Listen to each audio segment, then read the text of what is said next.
All right, let's talk about the one rule that really separates the pros from everyone else.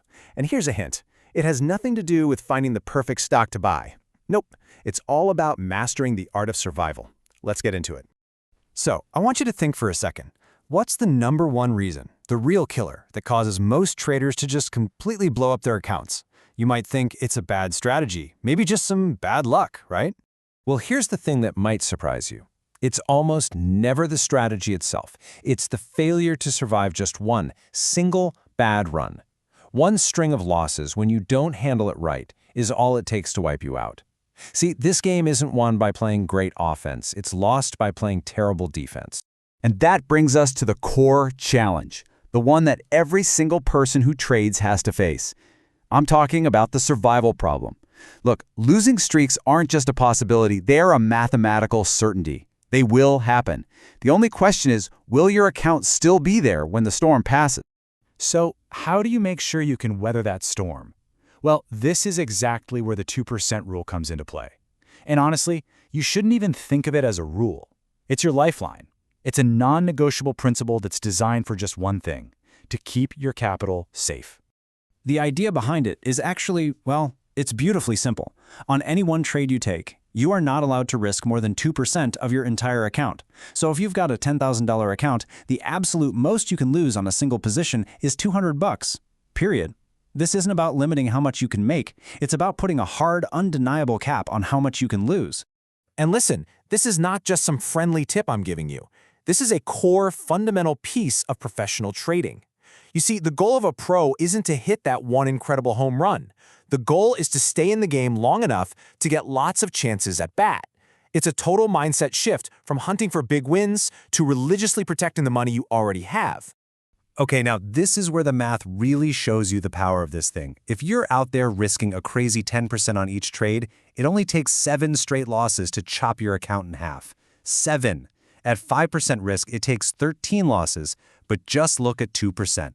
You can stomach 34 consecutive losing trades before you hit that same 50% drawdown. I mean, that is a massive, massive defensive wall.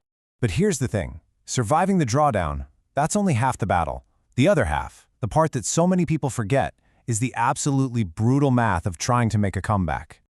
Just let that number sink in for a minute. If your account drops by 50%, you don't just need a 50% gain to get back to even. No, because your capital base is smaller now. You actually need to double your money, a 100% gain, just to get back to where you started. And this table right here, it shows you that dangerous math perfectly. A little 10% loss, that's manageable. You only need an 11% gain to fix it. But the bigger the hole you dig for yourself, the exponentially harder it gets to climb back out. I mean, look at a 75% loss. You need a 300% return. It's insane. The takeaway is simple. The best way to handle a massive loss is to never, ever let it happen in the first place. And that punishing math, well, it leads people right into a psychological pitfall, what we call the recovery trap. And this is where perfectly good traders start to make absolutely terrible decisions. Here's how that spiral usually works. A trader takes a big, unexpected hit. Panic starts to set in. They completely throw their strategy out the window and start what's called revenge trading. They double their risk, trying to win it all back in one shot. But because they're trading purely on emotion with less money, it almost always leads to the exact same place, a zero balance. Okay, so how do we actually use this stuff? How do we make it practical? It all starts with setting your personal risk boundaries before you even think about placing a trade. You have to remember, 2% is a maximum. It's a ceiling, not a target you're trying to hit. If you're new to this, or if your main goal is just slow, steady, consistent growth, then a more conservative risk of 0.5% to 1% is your best friend. For most traders who have a strategy that they've already tested, that standard 1 to 2% range is a really healthy balance between growth and protection. Now, on top of the per-trade rule, you need what are called circuit breakers. These are hard stop limits for your whole account. Let's say you lose 3% in one day, you're done. You shut down the computer, no more trades. Same for the week. If you hit a 6% loss, you stop trading and walk away until next week. This is your ultimate defense against emotional trading when you're just not thinking clearly. So if you boil it all down, the most critical thing is to completely reframe your objective. You're not in the business of getting rich quick. You're in the business of managing risk. Your number one job every single day is to protect your capital so that your winning edge has enough time to actually play out. And that really leaves us with one final question for you to think about. I want you to take a good, hard look at your own trading.